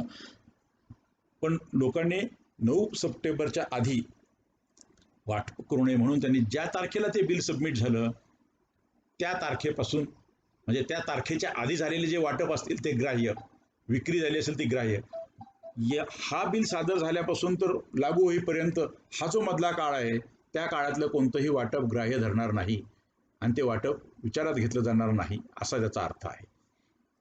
दिनांक 2 सप्टेंबर पूर्वी, 2 डिसेंबर 2004 पूर्वी अविभक्त कुटुंबाच्या मालकीचे जर नोंदणीकृत वाटपपत्र झाले असेल किंवा न्यायालयाच्या हुकुमनाम्यानुसार वाटप झाली असेल किंवा कायद्याने निर्माण झालेला नवीन घटक मुलीस प्राप्त होणाऱ्या अधिकारांचा अशा वाटण्यावर काही परिणाम होणार नसेल तर त्याला बाधा येणार नाही. पण अनेक ठिकाणी बोगस आणि श्याम बॅकडेटेड वाटप करून मुलींचे हक्क नाकारण्याचे प्रयत्न होतात. म्हणून ही एक खबरदारी या कायद्यामध्ये घेण्यात आलेली आहे. हा तो कायदा आणि हा तो आनंद. त्या मुली आता हळूहळू जाग्या झाल्यात आणि स्वतःच्या स्थितीच्या त्या मालक झाल्यात असं या ठिकाणी आपल्याला दिसायला लागतं. या कायद्याचा देखील उद्देश आपण पहा. Hindu Succession Amendment act 2005 was enacted to remove gender discriminatory provisions in Hindu Succession Act म्हणजे पहा, संसदेने देखील मान्य केलं की 1956च्या कायद्यामध्ये जेंडर डिस्क्रिमिनेशन होतं, लिंगभेद मानला जात होता, त्यामुळे तिथे असमानता होती आणि त्यामुळेच त्या ठिकाणी दमन, ऑपरेशन आणि negation of fundamental right to female असं आपल्याला या ठिकाणी दिसतं. Under the amendment the daughter of a coparcener shall by birth become a co-parsoner in her own right in the same manner as the son. म्हणजे या कायद्याच्या उद्देशिकेमध्ये, या कायद्याच्या प्रियांबलमध्येच आता मुलीला मुलासारखाच दर्जा संपत्तीच्या बाबतीत दिलेला आहे. हिंदू उत्तराधिकार अधिनियम 1956 मधील लिंग भेदभावपूर्ण तरतुदी दूर करण्यासाठी हिंदू वारसा दुरुस्ती कायदा 2005 अधिनियमित करण्यात आला आहे. या दुरुस्ती अंतर्गत कोपार्सनर्सची मुलगी जन्मतःच तिच्या स्वतःच्या हक्कात मुलाप्रमाणे एक कोपार्सनर म्हणून म्हणजेच सहदायकी म्हणून बनली जाईल, असा या कायद्याचा उद्देश आहे. आता या कायद्याच्या बाबतीत हा कायदा जेव्हा असा आला आणि 9 सप्टेंबर 2005 पासून तो लागू झाला, तेव्हा निरनिराळ्या ठिकाणी वाटपाचे वाद सुरू झाले. वाटपाचे वाद सिव्हिल कोर्टातून डिस्ट्रिक्ट कोर्टात, डिस्ट्रिक्ट कोर्टातून हायकोर्टात आणि हायकोर्टातून सुप्रीम कोर्टात, आणि सुप्रीम कोर्टात गेल्यानंतर या कायद्यातले जे कलम आहेत त्या कायद्याच्या कलमाच्या अर्थ लावताना, निरनिराळे अर्थ लावताना क्लॅशेस निर्माण झाले, विवाद निर्माण झाले आणि गेली 15 वर्ष या विवादामुळे आणखी स्त्रियांना त्यांचे हक्क मिळवता आले नाहीत, कारण अनेक ठिकाणी खूप दावे प्रलंबित आहेत. आता वडिलांच्या मृत्यूनंतर मुलीला संपत्तीत समान वाटा मिळणार असल्याचा ऐतिहासिक निर्णय 11 ऑगस्ट 2020च्या सर्वोच्च न्यायालयाने घेतला आहे. त्याचा चर्चा आज आपण करतो आहोत. का तर पहिल्यांदा 2005चा आपण कायदा पाहिला, 2005च्या कायद्यापूर्वी 56चा कायदा होता तो आपण पाहिला, दरम्यानच्या काळात राज्याचे कायदे आले होते ते पाहिले, आणि 56च्या पूर्वी प्री कलोनियल किंवा ब्रिटिशांची सत्ता होती त्यावेळेस काय झालं पाहिलं, त्याच्या आधी प्री कलोनियल कालावधी पाहिला, आणि त्याच्या आधी श्रुती, स्मृती आणि वेदपुराणांचा जो कालावधी हा पाहिला. आता त्याच्यानंतर आपण 2020च्या कालावधीत हिंदू वारसा दुरुस्ती कायदा जो अस्तित्वात आला, त्यावेळी वडील हयात असेल किंवा नसले तरी काय झालं की एका सुप्रीम कोर्टाच्या निर्णयात त्यांनी म्हटलं की 9 सप्टेंबर 2005ला जी लिव्हिंग डॉटर असेल आणि जो लिव्हिंग फादर असेल अशाच लोकांना हे हक्क उपलब्ध होतील. म्हणजे वडील जिवंत असायला पाहिजेत आणि त्यावेळेस मुलगी जिवंत असायला पाहिजे. आणि त्यावरून खूप वादावादी झाली आणि मग त्यावेळेस सुप्रीम कोर्टाने असं म्हटलं की हा कायदा प्रॉस्पेक्टिव्ह आहे. दुसऱ्या एका जजमेंटमध्ये म्हटलं नाही, तो रिट्रॉस्पेक्टिव्ह आहे. प्रॉस्पेक्टिव्ह म्हणजे काय, ज्या दिवशी कायदा झाला त्या दिवसापासून पुढे लागू. म्हणजे 9 सप्टेंबर 2005ला जर झाला तर 9 सप्टेंबर 2005ला मुलगी जिवंत आहे आणि वडील जिवंत आहेत. ते वडील जेव्हा मयत होते तेव्हा तिला मुला इतका हिस्सा मिळेल, किंवा वडील असताना देखील जर वाटप झालं तरी मुला इतका हिस्सा मिळेल, असं त्याचा अर्थ लावला गेला एका सुप्रीम कोर्टाच्या निर्णयामध्ये. दुसऱ्या सुप्रीम कोर्टाच्या निर्णयामध्ये अर्थ लावला की नाही, वडील जिवंत असोत की नसोत तिला मागता येईल. दुसऱ्याच्या दिला नाही, मुलगी जिवंत असो की नसो तिच्या मुलांना देखील मागता येईल. आणि मग हा वाद एका लार्जर बेंच पुढे जाण्याची गरज होती आणि म्हणून 3 जजेसच्या खंडपीठापुढे तो निर्णय गेला आणि मग त्याचा निर्णय आता लागला. आणि त्यावेळी हयात असले किंवा नसले तरी मुलींना त्यांच्या संपत्तीमध्ये मुलाप्रमाणे समान वाटा मिळणार असल्याचं सर्वोच्च न्यायालयाने आता स्पष्ट केलं. 3 न्यायाधीशाच्या खंडपीठासमोर या प्रकरणाची सुनावणी झाली. 9 सप्टेंबर 2000 रोजी हयात असलेल्या सर्व मुलींना सुधारित कायद्याचे अधिकार लागू होतील. संबंधित मुलीचा जन्म कधी झाला याने फरक पडणार नसल्याचे सर्वोच्च न्यायालयाने स्पष्ट केले. हिंदू वारसा दुरुस्ती अधिनियम 2005 अस्तित्वात आला त्यावेळेस वडील हयात असोत किंवा नसोत, म्हणजे वडील म्हणजे लिव्हिंग डॉटर आणि लिव्हिंग फादर ही कपोलकल्पित कल्पना एका बेंचनं काढली, ती दुसऱ्या बेंचनं चुकीची असं म्हटली, तिसऱ्या बेंचनं ती ओव्हररूल केली. मुलींना त्यांच्या संपत्तीमध्ये मुलाप्रमाणे समान वाटा मिळणार असा महत्त्वपूर्ण निर्णय आता हे जे शेवटचं खंडपीठ होतं, ज्याला आपण 3 जजेसचं खंडपीठ होतं, त्याने दिलं आहे. 3 न्यायाधीशाच्या खंडपीठाने म्हटले आहे की 9 सप्टेंबर 2005 रोजी हयात असलेल्या सर्व मुलींना, डॉटर्सना या कायद्याचे अधिकार किंवा हक्क लागू होतील. संबंधित मुलीचा जन्म कधी झाला, म्हणजे 2005 पूर्वी झाला का 5 नंतर झाला, याने फारसा फरक पडत नाही. Daughters have right over parental property even if coparceners died before Hindu Succession Amendment Act. म्हणजे जरी वडील 2005 पूर्वी वारले, वाटप झालेलं नाही आणि 2005 नंतर जर मुलीला हा अधिकार मागायचा असेल तर देखील तो मागता येतो, असा याचा अर्थ आहे. हिंदू वारसा कायदा 2005 9 सप्टेंबर 2005 रोजी अस्तित्वात आला. त्यावेळी वडील हयात असोत किंवा नसोत त्यामुळे फरक पडणार नाही असं त्यांनी म्हटलं आहे. सुप्रीम कोर्टानं सुंदर म्हटले बघा, मुलींना मुलांप्रमाणे समान हक्क दिलेच पाहिजेत. मुलगा हा लग्न होईपर्यंत मुलगा असतो, मात्र मुलगी ही आयुष्यभर एक प्रेमळ कन्याच असते, असं सुप्रीम कोर्टाने म्हटलंय. त्यांनी त्यांच्या जजमेंटमधले वाक्य मी सांगतो. A son is a son until he gets a wife. A daughter is a daughter throughout her life. वडील जिवंत असोत वा नसोत, मुलगी आयुष्यभर मुलगीच असते, म्हणून ती समान भागीदार असेल, ती को-पार्सनर असेल, असं न्यायमूर्ती मिश्रा हे जे त्या खंडपीठाच्या 3 न्यायाधीशाचे प्रमुख म्हणून काम पाहत होते, त्यांनी त्यांचा निकाल देताना म्हटलं आहे. हिंदू वारसा कायद्याच्या कलम 6 मध्ये 9 सप्टेंबर 2005 रोजी महत्त्वाची आणि दुर्गामी परिणाम करणारी दुरुस्ती शासनाकडून करण्यात आली. वडिलोपार्जित संपत्तीमध्ये स्थावर आणि बाकीच्या मालमत्तांमध्ये मुलांच्या बरोबरीने मुलींना जन्मतः हक्क निर्माण झाला. समान भागीदार म्हणून हक्क प्राप्त करून घेण्याची ही दुरुस्ती आहे. परंतु हा दुरुस्तीचा अस्तित्वात आली त्यापूर्वी, म्हणजेच 2005च्या आधी वडिलांचा मृत्यू झाला असेल तर मुलींना लाभ मिळेल की नाही हे स्पष्ट नव्हते. त्यासाठी खंडपीठाला हे द्यावं लागलं. आणि आता आपण सुरुवातीला पाहिली होती स्लाईड, आता पुन्हा बारकाईनं पाहू. प्रकाश अँड ऑदर्स विरुद्ध फुलवती अँड ऑदर्स हा 2016चा निकाल आहे. 15 ऑक्टोबर 2015 लागला आणि तो रिपोर्ट पुढे झाला. त्याच्यात 2 जजेस होते, जस्टिस अनिल आर दवे आणि आदर्श कुमार गोयल. त्यांनी कायदा आल्यापासून तो लागू होईल, म्हणजे 9 सप्टेंबर 2005 पासून जिवंत मुलगी आणि जिवंत वडील हा याच्यातला शब्द आहे. लाईव्ह म्हणजे त्या तारखेला एन्फोर्समेंटच्या डेटला, म्हणजे living daughter and living father he concept यामध्ये मांडली होती. आणि हा कायदा प्रॉस्पेक्टिव्ह आहे असं मत सुप्रीम कोर्टानं मांडलं होतं. आणि याचा निर्णय, याचा दाखला देऊन, याचा संदर्भ देऊन, याचं सायटेशन देऊन खूप निर्णय नंतर झाले. 15 पासूनचे 16 पासूनचे निर्णय झाले ते याचा दाखला देत होते. मात्र आता अलीकडे झालेला जो 3 जजेसच्या खंडपीठाने दिलेल्या निर्णयात याला ओव्हररूल करण्यात आलं. हा निर्णय यापुढे वैध असणार नाही. पुढे आहे दुसरा सुप्रीम कोर्टाचा निर्णय झाला, धनम्मा अँड सुमन सुरपूर अँड अनादर वर्सेस अमर अँड अदर्स. हा 2018चा निर्णय आहे. 1 फेब्रुवारी 2018ला हा निर्णय घेतला गेला. 2 जजेसचंच खंडपीठ होतं, जस्टिस ए के सिक्री आणि जस्टिस अशोक भूषण. त्यांनी म्हटलं नाही, हा कायदा रिट्रॉस्पेक्टिव्ह आहे, म्हणजे त्याला पूर्वसंदर्भाने तो लागू केला जाऊ शकतो. आणि मग असं जर झालं तर मग बरेच जुने दावे लोक उकरून काढतील आणि न्यायालयाचं काम पण वाढू शकेल. आणि तो रिट्रॉस्पेक्टिव्ह की प्रॉस्पेक्टिव्ह हा वाद सुरू झाला.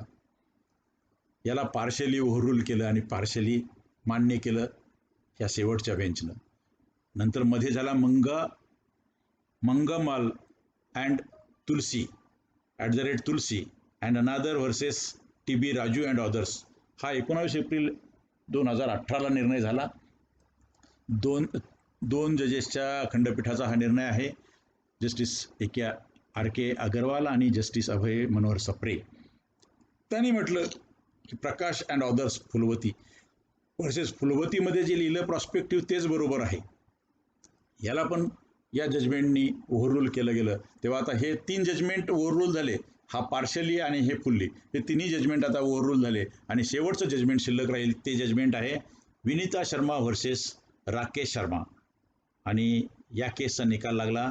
या केसमध्ये एकटी केस नव्हती, ही केस अधिक आणखी 7 केसेस, अशा 8 SLPचा एकत्र निर्णय दिला. त्या 8 SLPज आणि ह्या 3 SLPज पाहिल्या तर 11, आणि याच्याशिवाय इथं नोंदलेल्या नाहीत अशा 10-20 असतील. जवळपास 20-25 खटले असे सुप्रीम कोर्ट आणि हायकोर्ट याच्यामध्ये फिरताना आपल्याला दिसले आणि खालच्या कोर्टामध्ये असंख्य दावे पेंडिंग असतील असं आपल्याला दिसतंय. तेव्हा या 11 ऑगस्ट 2020च्या जजमेंटमध्ये 3 जजेसचं खंडपीठ होतं. Justice Arun Mishra, justice s Abdul Nazeer आणि जस्टिस एम आर शहा. हा अत्यंत रिव्होल्युशनरी आणि लँडमार्क डिसिजन आहे, कारण पितृसत्ताक पद्धतीच्या मुळावर घाव घालणारा हा निर्णय आहे. आणि त्यांनी त्याला प्रॉस्पेक्टिव्ह पण म्हटलं नाही, त्याला रिट्रॉस्पेक्टिव्ह पण म्हटलं नाही, त्याला त्यांनी रिट्रोॲक्टिव्ह असा शब्द वापरला. पहा, ह्या त्या लिगल टर्म्स आहेत. जेव्हा कायदा झाला त्या तारखेपासून पुढे वापरात येतो, अंमलात येतो, त्याला प्रॉस्पेक्टिव्ह म्हणतात. जेव्हा मागची कुठली तरी मुदत देऊन त्या तारखेपासून येतो त्याला रिट्रॉस्पेक्टिव्ह म्हणतात. आणि रिट्रोॲक्टिव्ह म्हणजे काय, आता हे आपल्याला समजून घ्यायचं आहे. आणि हेच खरं या कायद्यातली खरी महत्त्वाची म्हणजे गाभा ज्याला आपण म्हणता येईल तो गाभा आहे. तेव्हा what is prospective, retrospective and retroactive amendment. जजमेंटमध्ये जसं लिहिलं तसंच मी या ठिकाणी मांडलं आहे. प्रॉस्पेक्टिव्हचा अर्थ त्यांनी सांगितला आहे, the prospective statute operates from the date of its enactment conferring new rights. म्हणजे ज्या तारखेपासून कायदा लागू झाला त्या तारखेपासून नवीन राईट्स सुरू होतात असं त्यांनी दिलं. त्याला आपण प्रॉस्पेक्टिव्ह म्हणतो. म्हणजे 9 सप्टेंबर 2005 पासून लागू होतील असं जर म्हटलं तर तो prospective. The retrospective statute operates backwards and takes away or impairs vested rights acquired under the existing laws. आता 1956च्या कायद्याप्रमाणे ज्यांनी वाटप झालेत, जर आपण रिट्रॉस्पेक्टिव्ह म्हटलो आणि 17 जून 56 पासून लागू केला तर इतक्या लोकांचे सगळे खटले उकरून काढावे लागतील. आणि सगळ्या मुली आणि मुलींचं निधन झालं असेल तर त्यांची मुलं, म्हणजे मामा भाच्यांचं ना आत्या भाच्यांचं भांडण एवढं वाढेल की देशभर फक्त हीच भांडणं सुरू राहतील. म्हणून रिट्रॉस्पेक्टिव्ह म्हणजे अगदी पूर्वीपासूनचा इफेक्ट देणं. आणि आता रिट्रोॲक्टिव्ह म्हणजे काय, retroactive statute is the one that does not operate retrospectively. तो मागून सुरू होत नाही मागच्या तारखेला, इट ऑपरेट्स इन फ्युचरो. म्हणजे इथे जन्मसिद्ध हक्क आहे. मुलगी 2005च्या पूर्वी जरी जन्मली असेल तरी तिला जन्मसिद्ध हक्क निर्माण झाला. ज्या प्रॉपर्टीमध्ये वाटप झालं नाही, वडील जिवंत असोत की नसोत, तिला त्या प्रॉपर्टीमध्ये जन्मसिद्ध हक्क झाला. पण तो ऑपरेट कधी होईल, तो ऑपरेट होईल इन फ्युचरो. म्हणजे कधी, जेव्हा वाटप होईल तेव्हा. म्हणजे 2005च्या कायद्यानंतर केव्हाही वाटप झालं तरी तिला मुला इतकाच हक्क मिळेल. म्हणजे हक्क निर्माण झाला कधी, जन्माबरोबर. फक्त त्याचं इफेक्ट कधी, तो फ्युचरमध्ये मिळणार आहे तिला. आणि तो कधी, हा कायदा आल्याच्या नंतरचा जो इफेक्ट आहे तो तिला मिळणार आहे. याला आपण रिट्रोॲक्टिव्ह असं म्हटलेलं आहे. आणि हा जो अर्थ लावण्याचं काम होतं ते 11 ऑगस्ट 2020च्या जजमेंटनी झालं. या जजमेंटमध्ये 5 गोष्टी महत्त्वाच्या सांगितल्या. त्या 5 गोष्टी आपण समजून घेतल्या की मग आपल्याला या कायद्याचा सगळा म्हणजे झालेल्या दुरुस्तीचा जो खरा परिणाम आहे तो कळेल. द प्रोव्हिजन्स कंटेन्ड इन हा सेक्शन 6 सबस्टिट्यूट केला. पूर्वीचा सेक्शन गेला आणि पूर्णपणे नवीन सेक्शन लिहिला गेला. The provisions contained in substituted section 6 of Hindu Succession act confer status of co-parsoner on the daughter born before or after amendment in the manner as son with rights and liabilities. हा कायदा काय सांगतो, म्हणजे आता मुलींना देखील त्या कायद्याच्या आधी जन्मल्या असोत का नंतर जन्मल्या असोत, त्या प्रत्येकीला तिच्या जन्माबरोबर त्या वडिलांच्या प्रॉपर्टीमध्ये जन्मसिद्ध हक्क मिळेल आणि त्याच्याबरोबर त्यांच्याकडं लायबिलिटीज देखील येतील. Since the right in co-parsonery is by birth, it is not necessary that further co-parsoner should be living. आणि त्यासाठी वडील 9 तारखेला म्हणजे 9 सप्टेंबर 2005ला वडील जिवंत असलेच पाहिजेत अशी गरज नाही असं या कायद्यामध्ये लिहिलेलं आहे.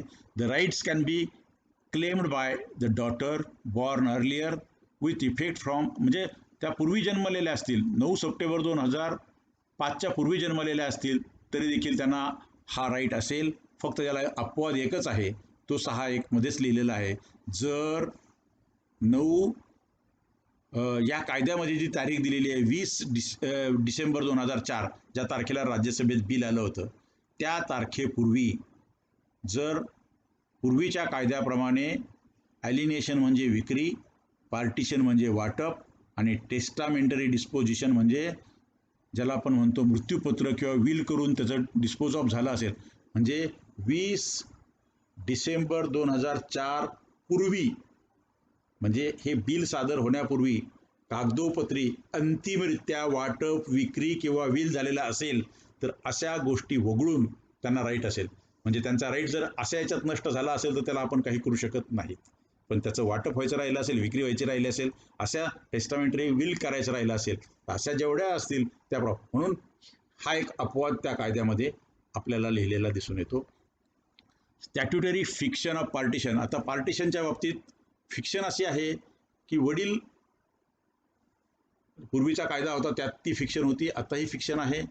वडिलांचा हिस्सा वडील जिवंत असताना जर विचार केला तर वडील अधिक मुलं आणि मुली असा हिस्सा केला जाईल, आणि आईला जो हिस्सा मिळणार ते वडिलांच्या हिस्स्यातून मिळेल. म्हणजे हे मुलं मुली अधिक आई.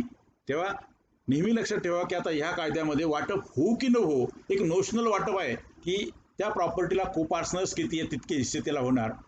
तो जो हिस्सा निघेल त्याला आपण नोशनल पार्टिशन, त्याचं फिक्शन आहे असं आपण म्हणतो. मात्र या कायद्यामध्ये हा कायदा लागू झाल्यानंतर किंवा आजच्या तारखेपर्यंत फक्त प्रिलिमिनरी डिक्री झालेली आहे आणि अंतिम वाटप झालं नाही, म्हणजे अंतिम डिक्री झाली नाही, किंवा अपील झालेलं आहे आणि अपिलाचा अंतिम निर्णय लागला नाही. तिथे मात्र हा कायदा आता आलेला आहे आणि म्हणून हा कायदा लागू झालेला असल्यामुळे जेवढ्या पेंडिंग प्रकरणामध्ये अशा गोष्टी असतील, प्रिलिमिनरी, मी फायनल डिक्री म्हणतो, फायनल डिक्री नाही, ज्यात फायनल पार्टिशनची डिक्री झाली ती रिओपन होणार नाही. प्रिलिमिनरी डिक्री झाली आणि फायनल डिक्री व्हायची बाकी आहे, आणि त्या प्रोसेसमध्ये हा कायदा झालेला आहे. त्या प्रोसेसमध्ये मुलींना हक्क मिळाले, त्यामुळे आता त्याचं रिवर्क करावं लागेल आणि मुलीचा कोपार्टनर हिस्सा काढून मग ते फायनल करावं लागेल. अपील झालेलं आहे आणि अपील अंतिम झालेलं नाही, मुलगी त्यामध्ये इंटरव्ह्यून होऊ शकते, रिवर्क करायला लावू शकते, आणि हा ह्या 5च्या 4मध्ये आपल्याला 6च्या 4मध्ये तरतूद आपल्याला दिसून येते. आणि in view of the riggers of the provisions of section, त्यांनी पुढे असं आलेलं आहे की पार्टिशनच्या बाबतीत ओरल पार्टिशन शक्यतो स्वीकारू नये. त्याचं कारण आहे की मुलीला हक्क नाकारायचे म्हणून कुणी पण आता सांगतील की नाही आमचं वाटप झालेलं आहे 2000, म्हणजे 20 डिसेंबर 2004च्या पूर्वीच आमचं असं व्यवस्था झाली होती. तेव्हा कोर्ट म्हणतं की पब्लिक डॉक्युमेंटवर सिद्ध होईल असंच डॉक्युमेंट किंवा वाटप मानावं नॉर्मली, अनलेस कुठल्या तरी पद्धतीने खऱ्या अर्थानं ते वाटप झालं होतं हे सिद्ध झाल्याशिवाय ते वाटप मानू नये, म्हणजे मग त्या मुलीचा हक्क नाकारला जाणार नाही. म्हणजे हे जास्त कॉशियसली, अत्यंत ज्युडिशियसली तपासलं जावं असं त्यांनी लिहिलेलं आहे. तेव्हा आता नवे बदल आणि जुन्या धारणा या दुरुस्तीने असे ठरविले गेले की सर्वच मुली सहमालक किंवा कोपार्टनर होतील. कायदा बदलला तरी पुरुष आणि पुरुष वर्चस्वाची धारणा आहे, तो स्वभाव आहे, तो फारसा बदलला आहे असं वाटत नाही. वडिलांची मिळकत म्हणजे मुलांच्यासाठी असते, हे गणित लोकांच्या डोक्यातून अजूनही जात नाही. पुष्कळदा मुली किंवा बहिणी देखील वडिलांची मिळकत ही भावांचीच आहे असे गृहीत धरून चालतात आणि आपले हक्क बजावण्यात कमी पडतात. पूर्वी मुलींना मिळणारा हिस्सा खूप कमी होता. त्याचं कारण वडिलांच्या हिस्स्यातला कुठला तरी 1 अष्टमांश, 1 सप्तमांश, 1 पंचमांश मिळत होता. आता तसं राहिलं नाही. मुलांच्या बरोबरीनं अधिक वडिलांच्या हिस्स्यातला हिस्सा असा पूर्ण हिस्सा मिळणार आहे. त्यामुळं आता खऱ्या अर्थानं मुलीला घरातल्या संपत्तीमध्ये पूर्ण हिस्सा मिळण्याचा संधी या कायद्याच्या निमित्ताने प्राप्त झालेली आहे. तरी देखील अजूनही भारतीय समाजमनावरचा जो पुरुषी पगडा आहे किंवा पुरुषी मानसिकतेचा पगडा आहे तो सहज जाणार नाही, त्याला आणखी काही कालावधी जावा लागेल. म्हणून वारसा हक्काच्या नव्या पळवाटा लोकांनी शोधून काढल्यात. कायद्याने दिलेला हक्क असूनही तो मुलींच्या पदरात पडत नाही. पित्याच्या मृत्यूपूर्वी देखील मुलींना जन्माने सहवारस म्हणून हक्क आहेत. ते कसे हिरावले जातात हे लोकांना खूप माहिती आहे. जसे मुलांना वाटप मागता येते तसे पूर्वी मुलींना मागता येत नव्हते. आता ते मागण्याचा हक्क त्यांना आहे आणि तो हक्क आता त्यांना बजावता येऊ शकेल. कायद्यानं तो त्यांना मिळालेला अधिकार आहे आणि हा आता सर्व मुलींना, सर्व महिलांना, सर्वांना ही गोष्ट, हा कायदा आणि यातला त्यांचा हक्क त्यांना कळला पाहिजे. यातली कौटुंबिक आणि गोड खोच अशी आहे की प्रत्यक्षात वडिलांच्या मृत्यूनंतर या नव्या कायद्याप्रमाणे आईची, मुलांची व मुलीची नावे मिळकतीला लागतं. मला आठवतं मी जेव्हा 1990ला प्रत्यक्षात काम करायला सुरुवात केली महसूल विभागामध्ये, तेव्हा जेव्हा वारसाच्या नोंदी व्हायच्या तेव्हा तलाठी मंडळी नोंद मंजूर झाली. आम्ही जेव्हा तपासायला जायचो तेव्हा माझ्या लक्षात यायचं की पुरुषांची नावं कब्जेदार सदरी आणि मुलींची नावं इतर हक्कात. मी त्यांना म्हटलं, हे कुठं लिहिलेलं आहे, मला दाखवा. आणि खूप महसूल अधिकाऱ्यांशी, वरिष्ठांशी माझे मतभेद होत होते. का तर मला समानतेची मानसिकता असल्यामुळं ही विषमता आहे असं मला त्यावेळेसही वाटत होतं. त्यावेळेसही ही सर्व नावं कब्जेदार सदरी असावेत असा हट्ट आम्ही धरला. सुदैवानं त्यावेळेस 1994 मध्ये म्हणजे अगदी 3-4 म्हणजे 1990ला साधारण मी प्रत्यक्षात कामाला सुरुवात केली आणि 94ला 3 वर्षानंतरच महाराष्ट्राच्या विधानसभेनं कायदा सुधारला आणि सर्वांची नावं कब्जेदार सदरी यायला सुरुवात झाली. पण अगदी त्यावेळेस देखील मला ते चुकीचं आहे असं वाटायचं. तेव्हा इथे आता देखील सगळ्यांची नावं मालकी हक्क सदर, ज्याला आपण कब्जेदार सदर म्हणतो, तिथे लावली जातात. पण नंतर भाऊ मंडळी मुलींच्याकडून हक्कसोड पत्रक नावाचा एक दस्त करून घेतात. अत्यंत बेकायदेशीर असं कृत्य आहे आणि त्याच्यामध्ये अत्यंत मधाळ शब्द वापरलेले असतात. माझ्या वडिलांनी माझे लग्न खूप थाटामाटात करून दिले, त्यावर खूप खर्च केला, म्हणजे माझ्या हिस्साचा खर्च केला व मी माझ्या घरी अत्यंत सुखात आहे, म्हणून मी वडिलांच्या मिळकतीमधील मला वारसा हक्काने मिळालेला माझा हिस्सा मी भावाच्या लाभात सोडून देत आहे असं म्हणतात. हे खरं नाही आहे. हे दिलं तरी देखील आता मुलींना कोर्टामध्ये हे याच्या विरुद्ध जाऊन सांगता येईल की नाही, मला माझा हक्क हवा आहे. आणि खरं तर हे सगळं चुकीचं आहे, कारण हा वारसा हक्काच्या बाबतीत बोलतात. हे कोपार्सनरी हक्काच्या बाबतीत खरं ठरणार नाही आहे, कारण कोपार्सनरी हक्क नोशनल पार्टिशननं त्यांच्याकडे राहतोय आणि तो प्रत्यक्षात त्यांच्याकडे वेस्ट होतो. त्यामुळे तो हक्क राहत नाही आहे, तो प्रत्यक्षात त्यांच्या ताब्यात आल्यासारखंच आहे. फक्त वाटप व्हायचं शिल्लक राहिलेलं असतं आणि वाटप होऊन त्यांच्या पदरात पडलं तर मात्र त्यांना रिलीज डीडने ते सोडता येणार नाही आहे. द्यायचं असेल तर त्यांना गिफ्ट द्यावं लागेल किंवा वेगळा कागद करावा लागेल, अशी परिस्थिती आहे. वारसा हक्काच्या नव्या पळवाटामध्ये हिंदू कायद्याप्रमाणे वाटप नोंदलेच पाहिजे अशी गरज नसते. पूर्वीच्या कायद्यात ओरल वाटप पण चालत होतं. या सर्व तरतुदीचा फायदा घेऊन हक्कसोड पत्राचा नोंदलेला कागद, बिगर नोंदलेला कागद कार्यालयात दाखवून बहिणींची नावं उडवली जातात, भावांची नावं ठेवली जातात, आईचं नाव देखील काढून टाकलं जातं आणि मग अशा जमिनीचा खूप प्रॉफिटेबल यूज देखील केला जातो आणि त्याचा हिस्सा आईला, मुलांना, मुलींना मिळत नाही असं आपल्याला दिसतं. याबाबत दिशा स्पष्ट करणारा एक सर्वोच्च न्यायालयाचा निकाल आहे. त्या खटल्यात न्यायमूर्ती रोहिंग्टन नरिमन यांनी सर्व न्यायमूर्तींच्या वतीने एक निकाल दिला. तो एक खंडपीठाचा निर्णय आहे. जेव्हा जेव्हा मैताला स्त्री वारस असते तेव्हा स्त्रीचा हिस्सा वेगळा झाला आहे असे समजावे लागेल. म्हणजे तो नोशनल पार्टिशनने झाला, तो हिस्सा तिची स्वतंत्र मिळकत असेल आणि मग हक्क सोडण्याचा प्रश्न निर्माण होत नाही. त्याचं कारण आहे की ती मिळकत आहे, हक्क कुठं आहे, ती तिची मिळकत झालेली आहे. म्हणजेच मग हक्क सोडण्याचा प्रश्न उरत नाही. फक्त सहमालकी राहते तोपर्यंत असेल. सहमालकी संपल्यानंतर हक्कसोड पत्रक लागू होत नाही. म्हणून हक्कसोड पत्रक हा फार चांगला मार्ग आहे असं मलाही वाटत नाही आणि सर्वोच्च न्यायालयाला देखील वाटत नाही. आता स्त्रियांना न्याय तर दिला आहे, फक्त त्याच्यात अंमलबजावणीची गरज आहे. पहिल्यांदा कधीतरी या देशाच्या सर्वोच्च न्यायालयानं या कायद्याचा खरा अर्थ लावला. ऐतिहासिक अन्याय जो झाला होता तो अन्याय दूर करून महिलांना समानतेचा अधिकार दिला आणि खऱ्या अर्थानं महिला सबलतेचा जो लढा आहे किंवा आपण ज्याला वुमेन एम्पॉवरमेंटची जी प्रक्रिया आहे तिला आता गती दिली आहे. आता सर्व यंत्रणा, सर्व न्यायालय यांनी देखील अत्यंत सकारात्मकपणे याकडे पाहिलं पाहिजे. म्हणजे खऱ्या अर्थानं समानतेचं वातावरण पूर्ण समाजव्यवस्थेमध्ये आपल्याला दिसून येईल. हा भाग अधिक तपशिलात समजून घ्यायचा असेल तर हिंदू वारसा कायदा 1956 वाचा, महाराष्ट्राची 1994ची दुरुस्ती वाचा, 2005ची 1956च्या कायद्याला झालेली दुरुस्ती वाचा, विश्वकोशामध्ये हिंदू विधीबद्दल सविस्तर लिखाण आहे ते तुम्ही वाचा, त्याचं लिंक इथे दिलेली आहे. हिंदू वारसा कायद्याबाबत के के गुजर यांचं लिहिलेलं पुस्तक आहे ते पहा.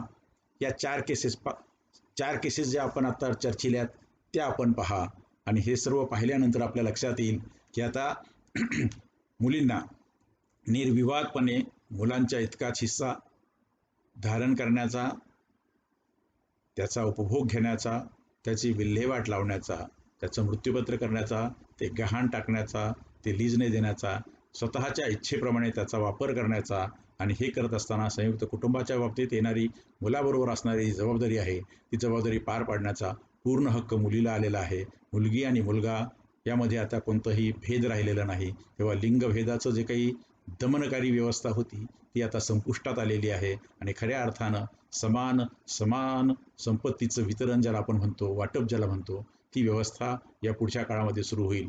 आता 2005 पासून आत्तापर्यंत अनेक खटले प्रलंबित असतील. सुप्रीम कोर्टाने असं सांगितलंय 6 महिन्याच्या आत सुप्रीम कोर्टाने दिलेल्या ह्या ज्या गाईडलाईन्स आहेत, या गाईडलाईनच्या आधारे यांचा निकाल करावा आणि सर्व खटले निकाली काढावेत. आता आपल्या सर्वांना हे माहीत झालं, आपण हे इतरांना सांगा. तुम्हाला ज्यांना वाटत असेल इतरांना हा उपयोगी पडेल असा व्हिडिओ आहे, अशा सर्वांना आपण जरूर पाठवा. आपणही लाईक करा, इतरांनाही लाईक करायला सांगा. आपण जर या चॅनलला सबस्क्राईब केलं नसेल तर उजव्या हाताला जी बेलचं बटन आहे, बेलचं जे काही आयकॉन आहे त्याच्यावरती आपण क्लिक करा. त्याच्यावरती ऑल येईल. ऑलला जर क्लिक केलं तर यापुढे असे जे व्हिडिओज येतील त्या व्हिडिओचं नोटिफिकेशन आपल्याला मिळत राहील आणि मग आपल्याला व्हिडिओ पाहायचा की नाही हे ठरवता येईल आणि सततपणे आपल्याला अशा नव्या मुद्द्यांवरती चर्चा करता येईल. या ठिकाणी मी थांबतो. धन्यवाद.